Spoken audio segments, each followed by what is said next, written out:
Blog Talk Radio.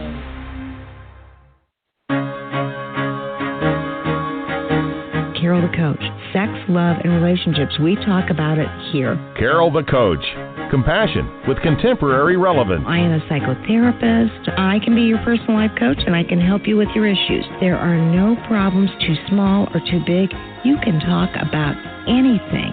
Speaker, columnist, radio TV host, and commentator. Carol the Coach brings messages of wellness and empowerment within reach of everyday people every day. Almost 5 years ago, I lost my soulmate in an accident. He was killed in a plane crash. Life just, for me, has seemed to stop. There are groups all over the city. I teach one. It is a specific way to start thinking so that you shift how you see the world, which then shifts your energy, and then you feel better and you actually see things differently. Carol the Coach. Always available, too, at carolthecoach.com. Now, I've got Russell on the line. I'm 47 years old. I'm a truck driver. I'm married. I have a wife in San Francisco. Okay. I haven't been home in 6 months. My thing is, I don't know if I have a sex addiction or what the problem is. Why do I want what I can't have? And as soon as I can have it, I don't want it anymore. Well, who knows? I am not quite sure why that just stopped in the middle, but what I do know is that Russell was not sure why he wanted something he couldn't have, and once he got it, well, folks, he didn't want it anymore. That is an interesting topic, and that is criteria for many addicts. You know, it's not that they want the sex, they want the pursuit, they want the seduction, they want the conquest. And once they could care less about the sex. Doesn't that sound unbelievable? But it is absolutely true. Hi, I'm Carol Jurgensen-Sheets, and they call me Carol the Coach, and I've been doing this show for 6+ years, and I am here to help you to understand the addiction, help you understand the resources out there, and help you to understand and make sense of something that just seems so crazy. That's what I'm here to do. For instance, I was talking with a man today, and he shared that had not had sex for 7+ years. The sex stopped prior to her discovering the sexual addiction. Well, we're trying to help them develop their own sexuality. And that can be very difficult once the trauma has occurred of knowing what the truth is, discovering it most of the time without the addict telling you, and figuring out what can you do to develop trust when the trust has been broken. That's in the case of somebody who's married. Now let me share with you an addict story who's not married. You know, addicts say, I cannot imagine what it would be like to be a single person trying to beat this disease. I would just give in. I know that if I did not have the extra incentive to make my life better because of her or him, depending on who the addict is, I don't think I could do it, Carol. I just don't think I can do it. Now, here's what I know to be true. That are in secure relationships oftentimes have their sexual relationship greatly impacted. And single addicts that don't have a relationship have to pretty much turn off their sexual drive during the first 1, 2, or even 3 years of recovery. I know that sounds insurmountable, but if you go to a 12-step group, SA, SAA, you will find that all the groups know that it is not sex that is an important driver. I know you may feel it is because you're listening to the show because you have a sex addiction. But you know what? That sex addiction is there to keep you buffered from loneliness and isolation and superficiality and emptiness. Because here's what I know to be true.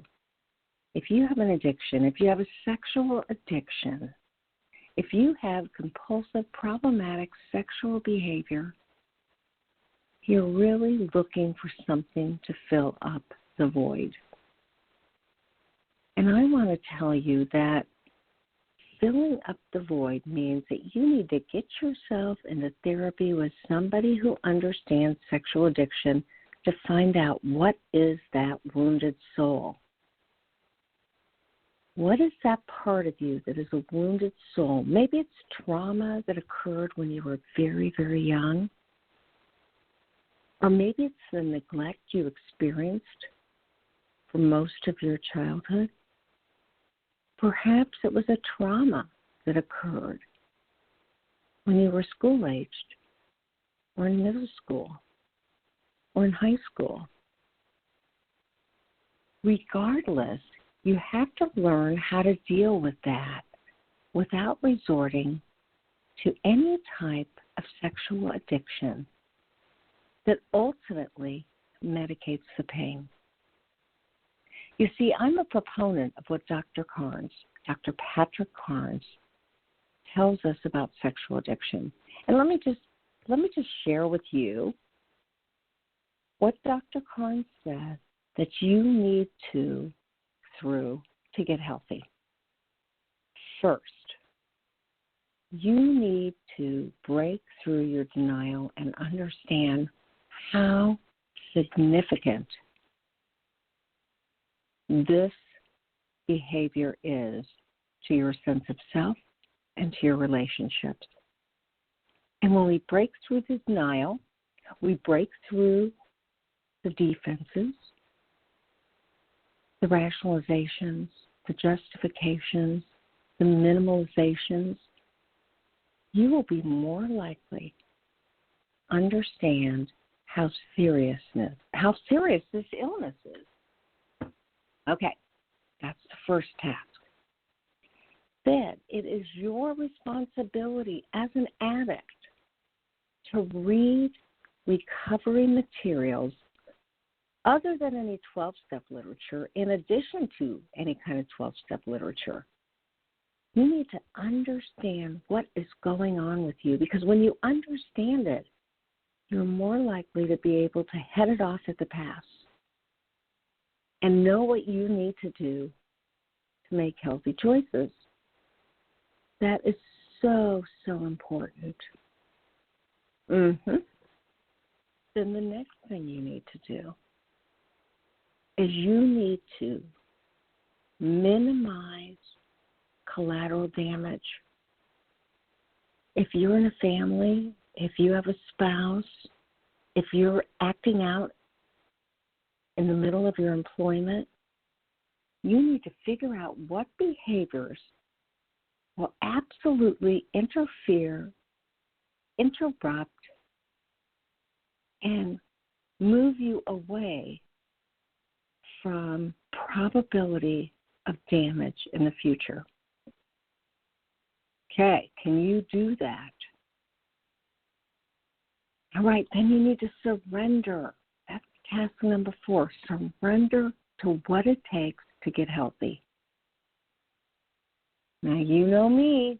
I've got these 10 recovery tools, and I say you have to participate in them. You have to be part of a program. Tonight, we're going to be talking about an incredible program called the 180Xchange. And Dave E. is going to be sharing with you how that program made a difference in his life. And you know I'm all about the 12-step groups. SA, Sexaholics Anonymous, SAA, Sex Addicts Anonymous, and SLAA, Sex and Love Addicts Anonymous, because they all are programs that address sexual acting out. So once you have been involved in those programs, find yourself a mentor or a guide, a sponsor, if you will, and have them join your team, or as Patrick Carnes calls it, a committee. So you get a sponsor or a mentor or a guide, and then you go to meetings with religiosity, a.k.a. go to as many meetings as you think it takes a week to keep you sober and recovered. Of course, you read whatever material is in that group. If you're in SAA, you read the green book. If you're in SA, you read the white book. You read your literature for that specific group, and you do the work they ask you to do, whether it's the 12 steps, or we're going to find out from Dave E. what 180 expects you to do. But you do that work. And then that last step of the 5 out of 10 recovery tools is that you begin to relate to your fellowship, and you call them or you text them, and you contact them when you need help. You contact them when you want to give them support. You create your own sense of fellowship, if you will, so that you have an entire committee to help you with this illness.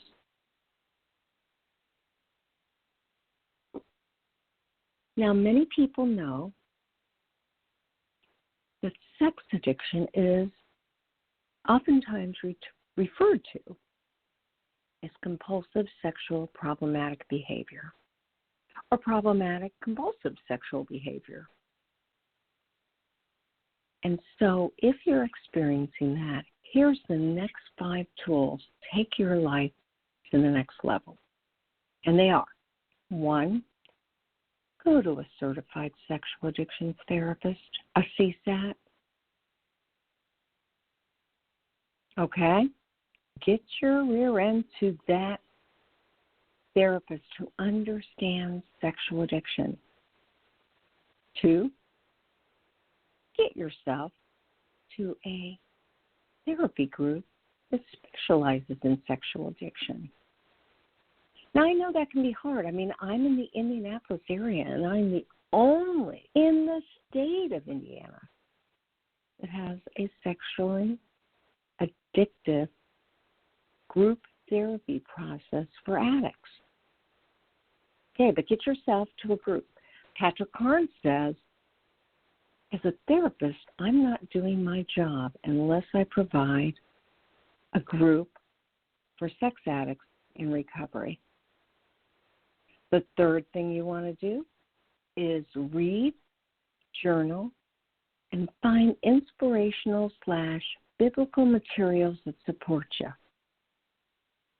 And then I want you to pray, meditate, and journal. That's recovery tool number 9.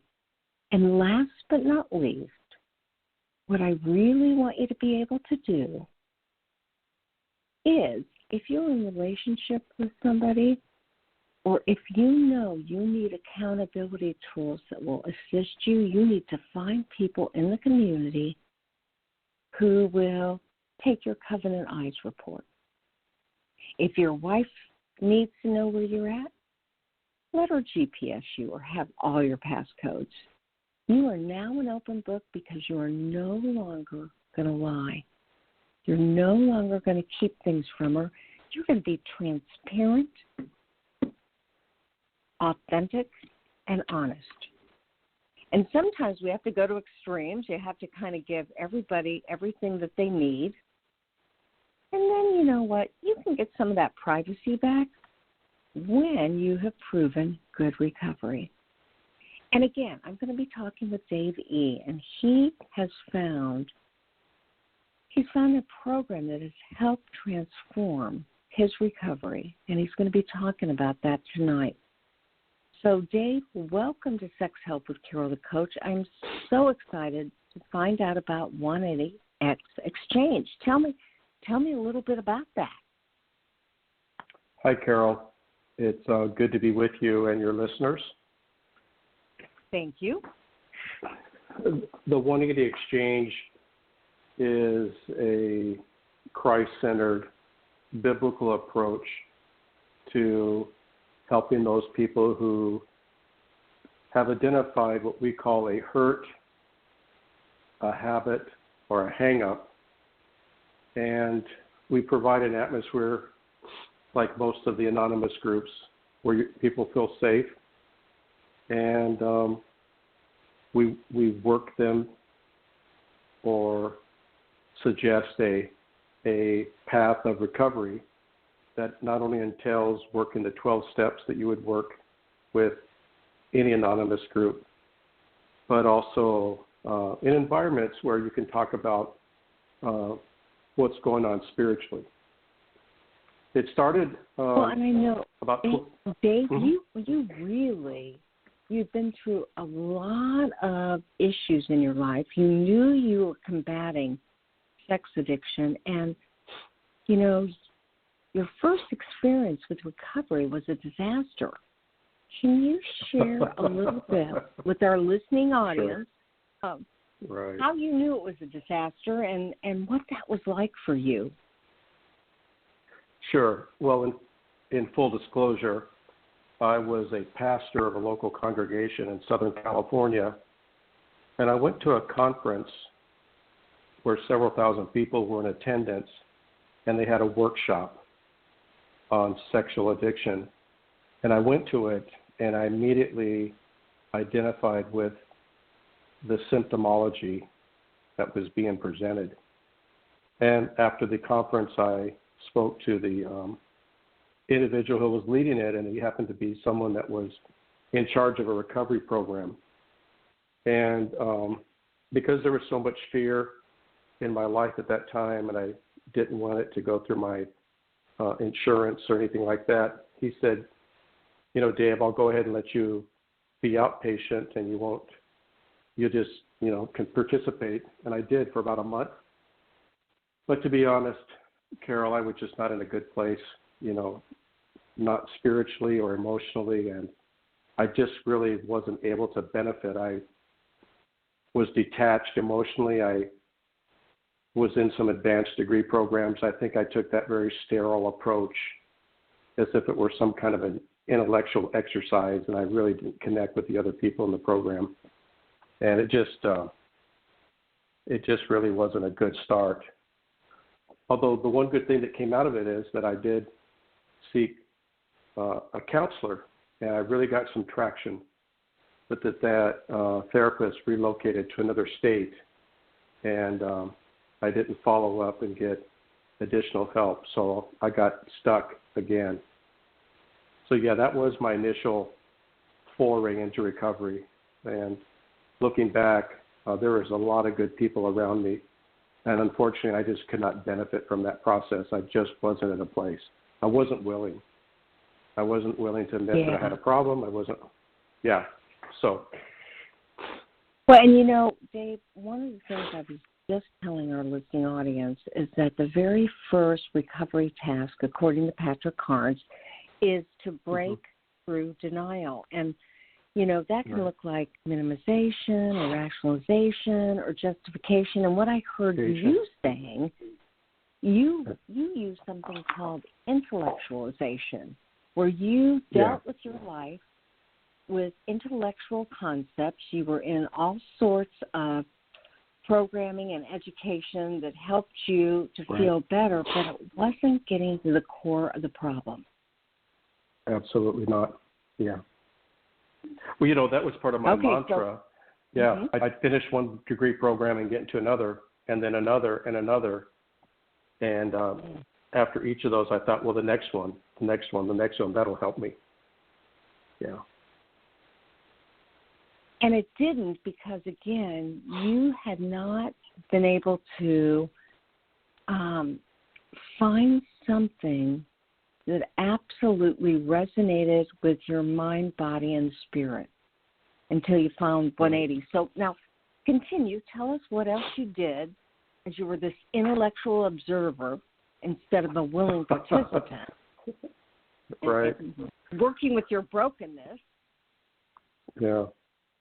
Well, you know, I tell people all the time in recovery that I make choices and they have consequences, but I tell people God or my higher power gets to choose those consequences. And, you know, it wasn't until about 20 years later that my consequences were severe enough that I was arrested, I lost my job, I lost my career.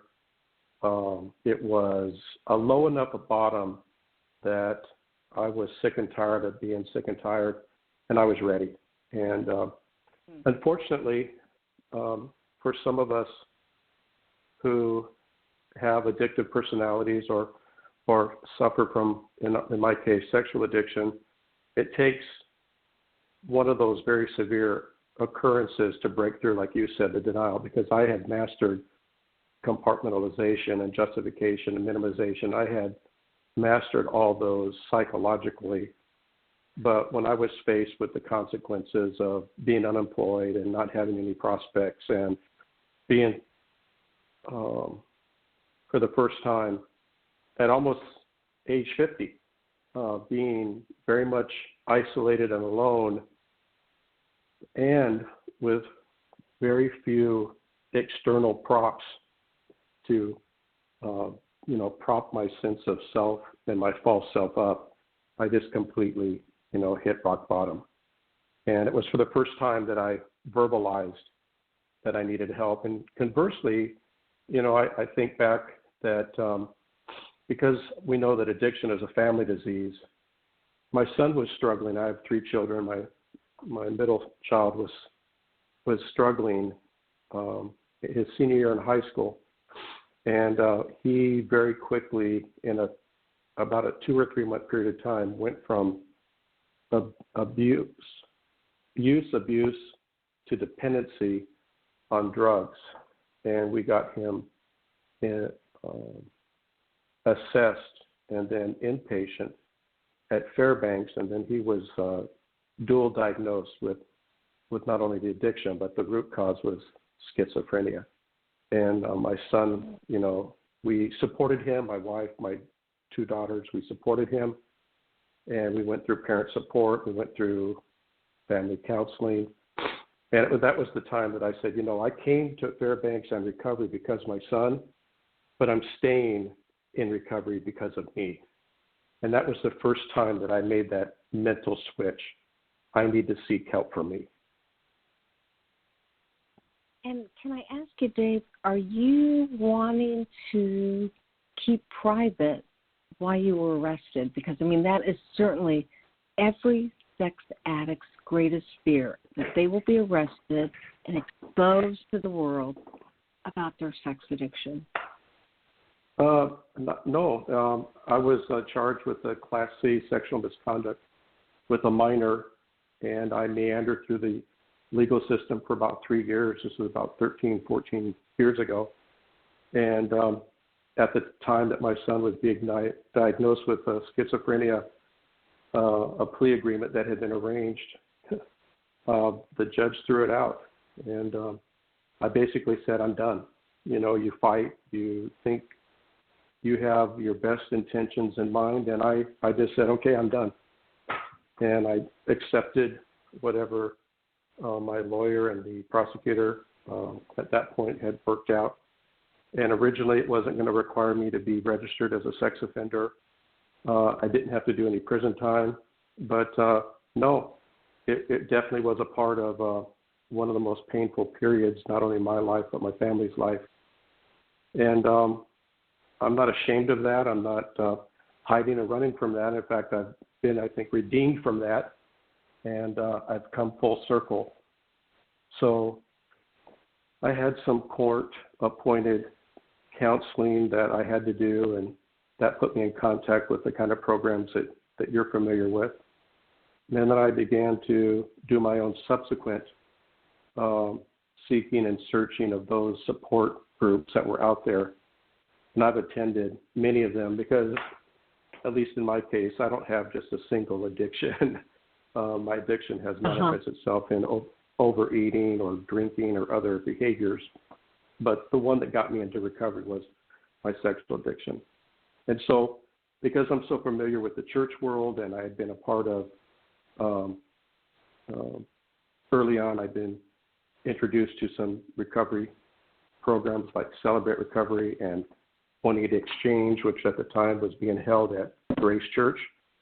I just dove in, and it was a really good decision. I was encouraged by my first sponsor to try to do 90 meetings in 90 days, and I was doing SAA or SA or AA or OA. I was doing different programs just so I could get my meetings in, but it was a very important time in my development.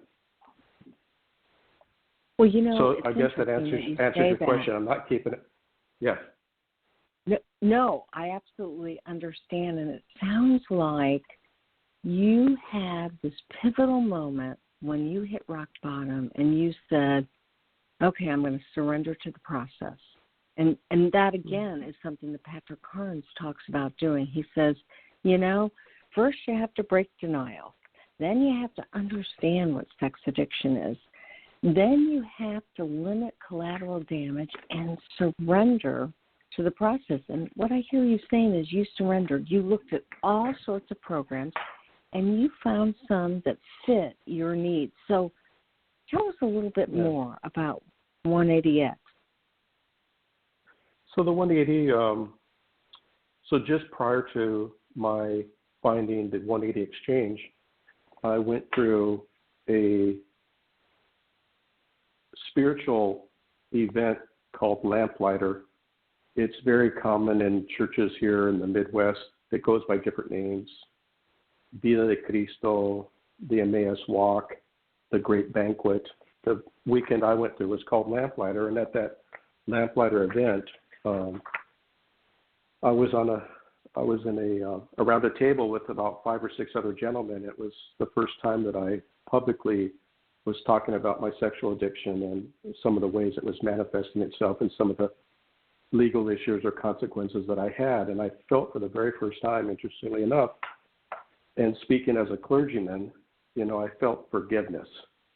I felt love and acceptance. And that same church, Grace, had just started a program called 180X, and I began immediately attending it. And so 60 to 80 folk at that time were meeting, and there was a large group teaching time, and then there was a time for individuals to break into breakout groups along the lines of the specific areas where they were seeking help. And I just started becoming comfortable in my own skin. I began to share openly and deeply about what I was discovering about my sexual addiction, not only from attending 12-step groups, the anonymous groups, but also insights I was getting from counseling, and also as I was getting reconnected to a more authentic, life-giving form of spirituality. So because I was familiar with the church, I felt comfortable in the church, and I enjoyed that kind of an atmosphere, it was an easy transition for me personally. So the 180Xchange is a program. It's a program. Now it meets on Sunday evenings at East 91st Christian Church from 5 to 7. I'm one of the not only leaders of it, but I'm a minister who's available along with a couple other individuals if people need to go deeper spiritually into some of their issues. But I co-lead the sexual integrity group, and sometimes there's some spillover with individuals, men who want to be a part of our group our breakout group or our integrity group that might be struggling with other areas. And we just do life together. And it follows very closely the format of some of the anonymous groups in terms of anonymity and no crosstalk, the kinds of things that we share. We use I statements. We focus on our recovery. And because I have more than 10 years of sobriety now for my sexual addiction, I like or enjoy leading that because I'm willing to share anything about my experiences with the desire that anyone that would attend that group would feel free to receive those experiences and have hope. I know how much I wanted and needed hope in my early recovery days, and so I think these groups are a godsend for sure. Yeah, it's almost like you were so sick and tired of being sick and tired, and you really had a fairly high-profile denominational job. And so you made the decision that you were going to get help and you were going to start dealing with exactly what was in front of you.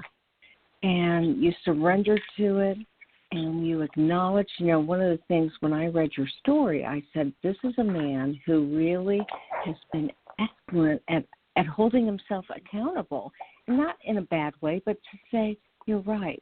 These were all the things that I did that contributed to my demise and also to some of the issues in my family.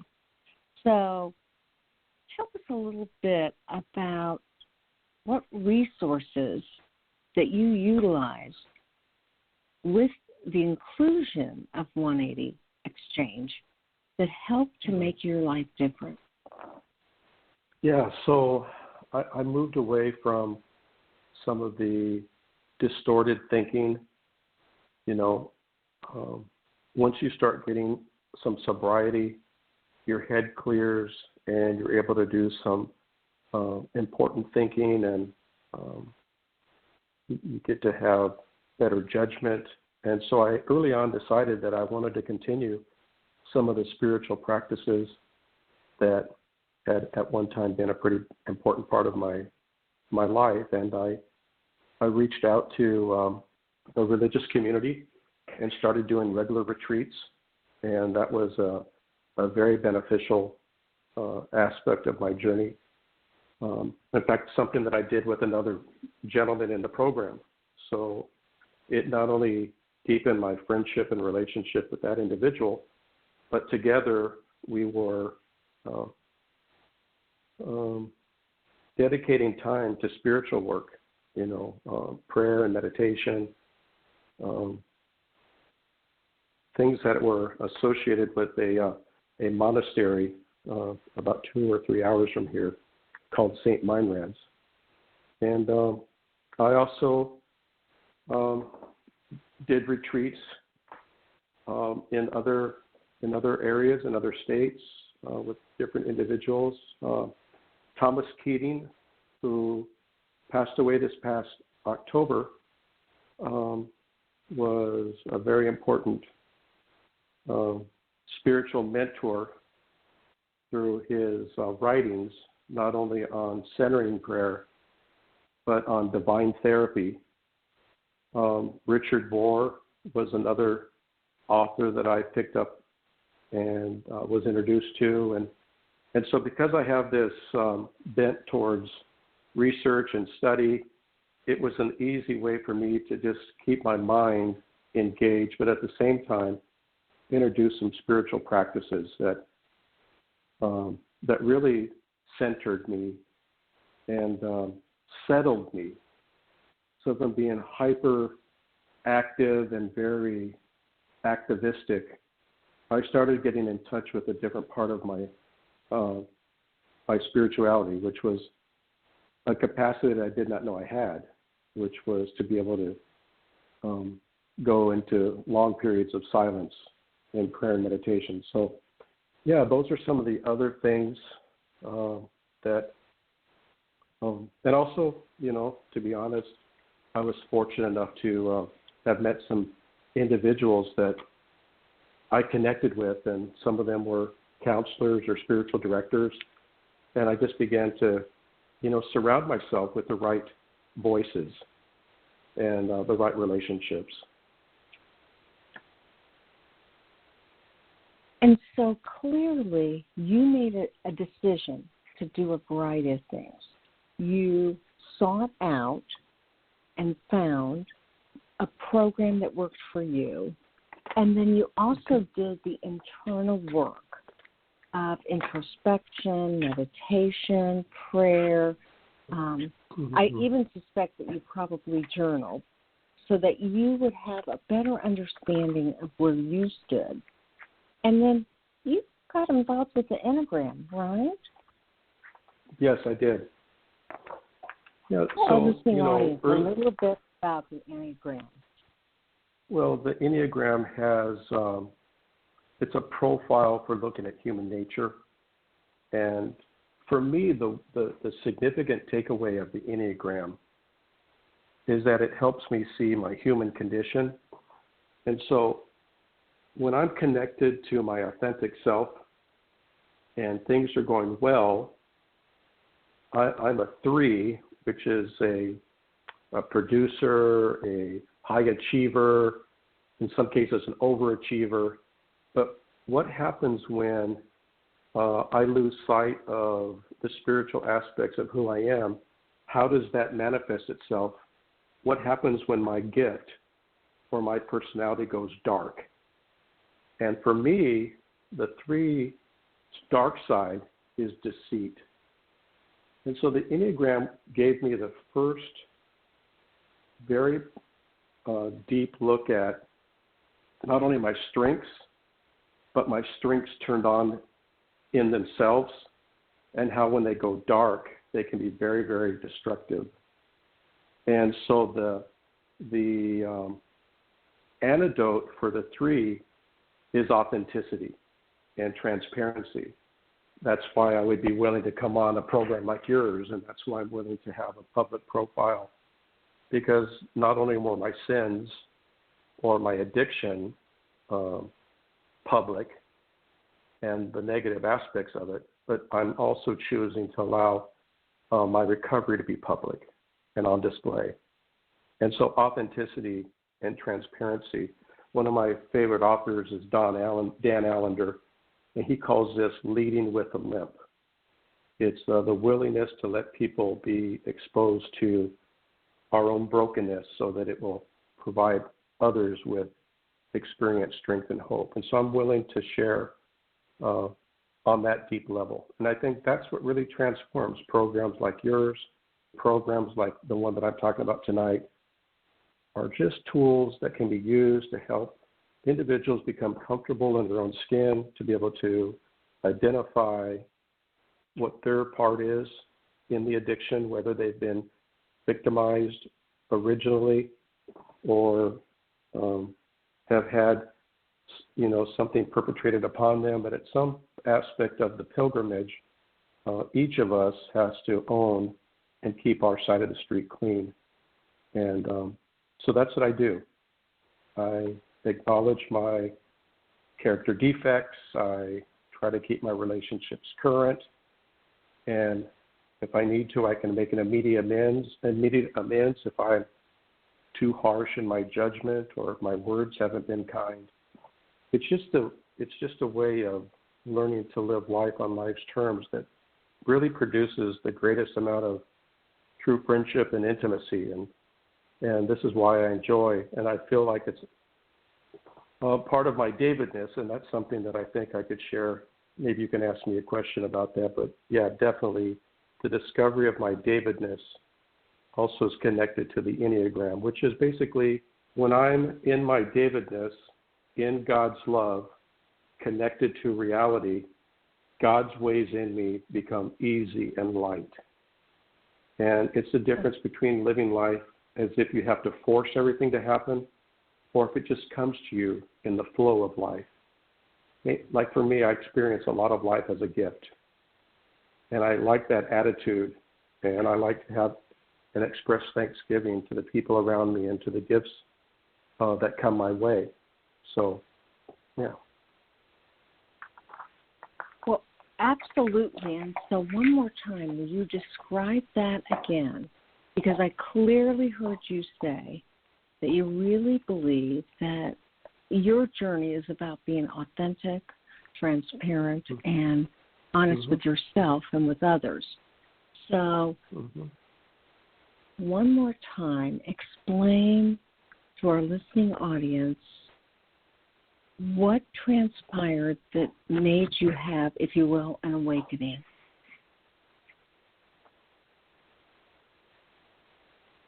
One of the first things that I early on discovered is that I had distorted images of God.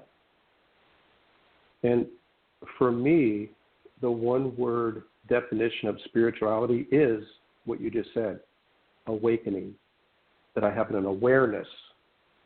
I begin to see things like I've never seen them before. And so I began to look at Scripture, and I began to understand that the center of Jesus' teachings had to do a great deal with not the act, but the motivation behind the act.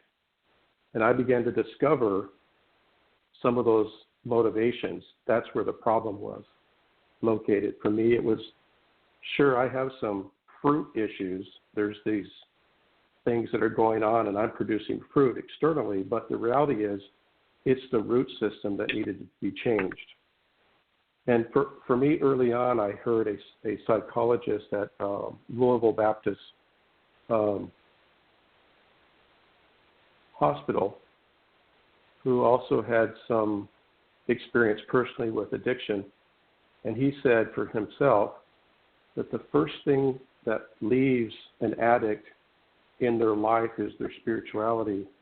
And the last thing to return in recovery is a healthy spirituality. And that, for me, was a major turning point as I began to realize that the same spirituality that I utilized in my addiction was not going to be the same spirituality that was going to lead me in recovery. And so that led me to tools like the Enneagram. It led me to the individuals that I've already mentioned. And it also led me to a more healthy approach. And so, yeah, like you said, I was journaling. I was taking note of feelings and emotions, doing that emotional work. And I was getting connected to life-giving ways.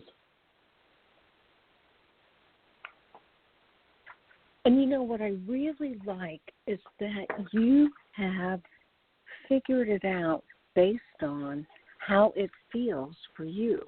I mean, everybody's journey is different, and that's the beautiful thing about recovery. But clearly, you have no doubt that what you experienced, what your insight was, came from exactly the place that you needed to be aware of to gain better recovery. I mean, it's not just recovery into addiction abstinence. It's about a transformation, your Davidness, if you will. Right. You know, thanks for mentioning that again, because I wanted to go back to my Davidness. So there was an individual in my life, a counselor, George Donaldson, and he passed away last year, 2 years ago, sorry. And George was an individual that I met in a Bible study, and we immediately hit it off. And then from that time until his death, over a 3-year period, we spent on average about 2 hours a week in conversations, either over coffee or maybe a sandwich for breakfast at McDonald's. But we had our time and we had our location, and we would just talk.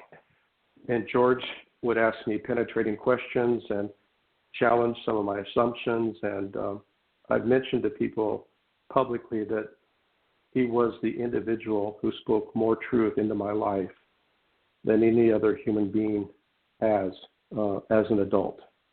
And George was a gift to me. And I think conversely, because I was a researcher and I read extensively, I was able to share some books with him that helped him figure out some stuff, I think, in his life. And and in his not only personal but his professional life. So it was a symbiotic relationship. I really wasn't a patient of his as it was, but I'm sure that I was under his tutelage, and he definitely poured into me, and I'm very grateful. And I think that I'm not unique in that regard. I think the listeners that are hearing our conversation today, if they have their eyes open, there are people around them that are situated to do for them what George did for me and what you're doing for me yourself. And I think that's part of the positive view I have of God and how God responds to those who cry out for help. Well, you know, absolutely. And again, one of the things I know about you, Dave, because you are a leader in our community, and yet, you know, you keep mentioning like Grace Church, which is in Indianapolis, and that is wonderful for our listeners that are here in the Midwest and especially in the Indianapolis area. And yet, 180Xchange is all over the world, is it not? No. There are ministries, for example, like Celebrate Recovery, which was developed out of Saddleback Church in Southern California, and CR, Celebrate Recovery, it has a wide audience in different language groups in different countries. To be honest, 180Xchange, we are mainly here in central Indiana, not only in some urban context, but in some of the more suburban situated churches. And we've just recently, because I do real estate full time. I own my own real estate company, but I'm basically like the Apostle Paul, a tent maker. And so my real estate activity funds or allows me to be basically full time in ministry as a pastor of recovery, and I'm involved with various churches.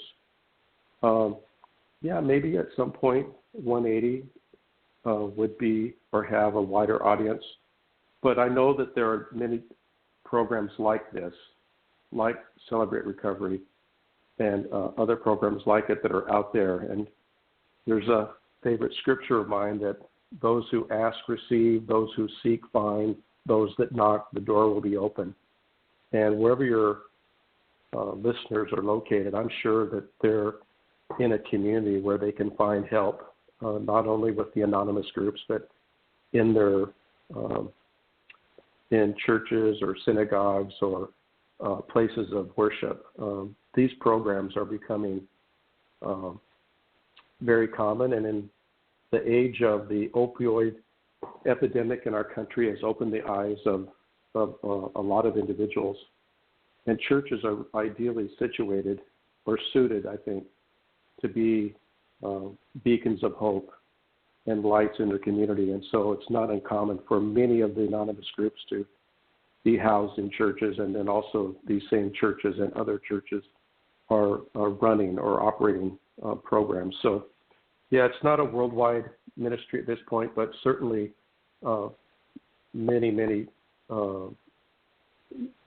Roman Catholic or Christian or evangelical or almost any faith community will have programs in the community for people who are struggling with what I call hurt, habit, or hang up, or addictions. Got it. Now let me just ask you, Dave, because you really do seem to have a thorough understanding of what it took for you to deal with your openness, your brokenness, and your humility. What are some of the early principles or lessons that you learned as you started your journey in recovery? I think that's so important for our listening audience who may be wondering, wow, how did he get there? Well, pain is a great motivator.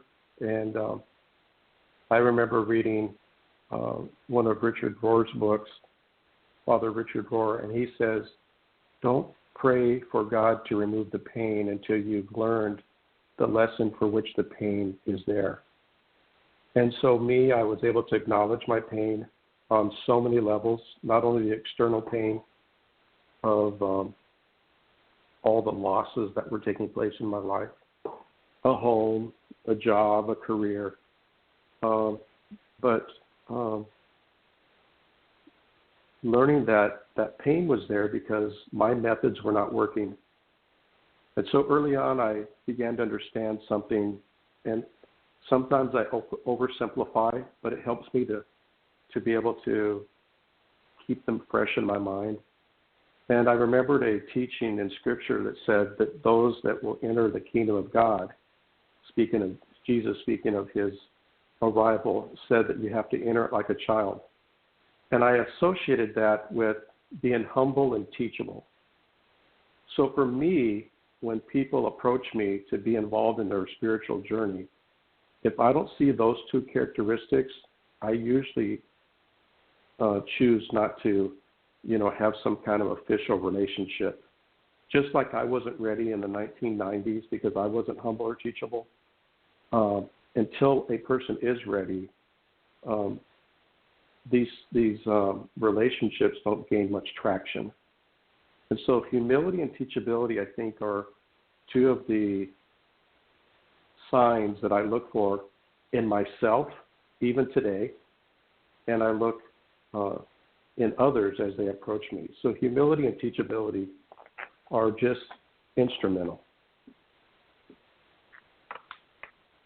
Yeah, I love those principles, and that's certainly something that many of our sex addicts who are looking for a better sense of recovery can look for in their own lives and kind of assess. I mean, it's not like I want them to do your journey, but, so many of the addicts I work with, this is this is a tough situation, and they do want as much guidance as they can get.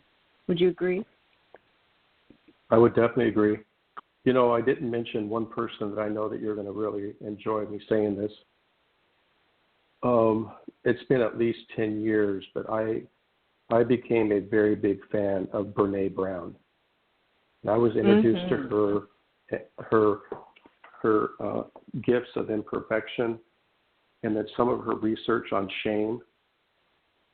When I went to my first SAA meeting, or my first recovery meeting, I had an immediate and strong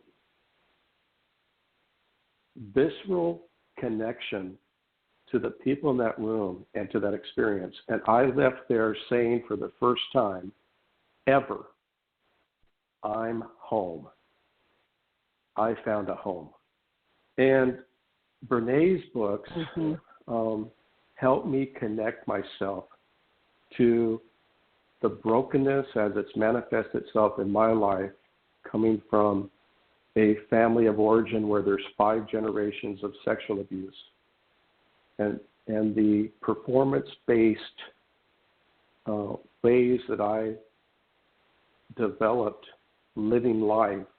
So when I wanted to receive external praise from people in my family of origin, I had to do it by some form of achievement, whether it was achievement in sports or achievement with grades.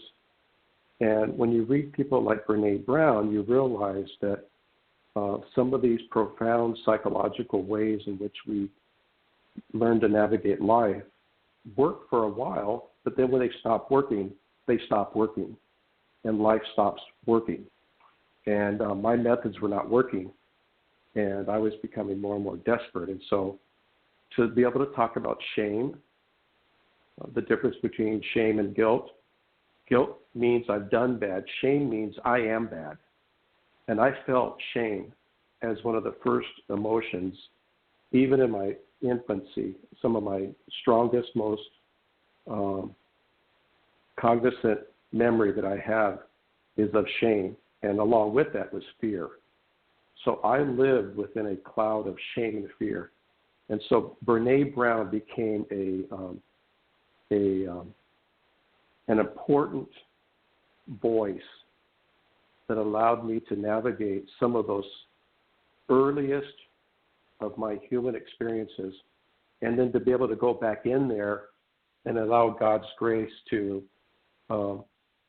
reframe those experiences by not moving in closer, but by panning out farther and realizing that there were people in my life that were positive influences and doing their best in their own brokenness, but reframe them so that they weren't as shaming or as fearful, and they weren't as formative. I was able to grow in them and through them to become a integrated person, which doesn't mean I pretend that the past doesn't exist and that those things didn't happen, but I can create a cohesive narrative where I can incorporate the good, the bad, and the ugly. And so Brene was an incredible gift to me. I can't thank God enough for her writing and her TED Talk. Just to say a couple of things about her. Oh, absolutely agree with you. It is amazing the work she has done, the fact that she has compiled research to substantiate that work. She is a gift to all of us, professionals, addicts, and just anyone who wants to better themselves by learning vulnerability and through authenticity, because that's what she says authenticity is. It is vulnerability, being honest, open, and transparent. Yeah, that's exactly right. All right, so we have to end, but is there anything else you would like to share in 60 seconds or less with our listening audience? You're not alone. You're listening, and there is hope. Things might seem dark. You may be in a lot of pain. Pain can be your friend. Pain can provide answers. And have courage to take the next step, to seek help, to seek true relationships. And I believe in a higher power, the God of the Bible, and I believe that God will respond to anyone who cries out. And we are never, never alone. And yes, if I can be of any help in any way, you have my contact information, and people can go to our website. And I love having conversations that, and I do this on a daily basis. And I think we can figure it out together. Seconds. Hey, Dave, give them your website. We got 15 seconds. It's so HTTPS /2 180X and then change.org. Dave, thank you so much for your work. You have always been so diligent in helping other addicts. God bless you, and we will talk soon. Thanks, Carol. Enjoyed it very much. Look forward to seeing you soon. All right. Thank talk you. To you later. Bye-bye. Bye-bye. That was Dave E., and he is a proponent of 180Xchange. We'll talk to you next week for more Carol Sex Help with Carol the Coach.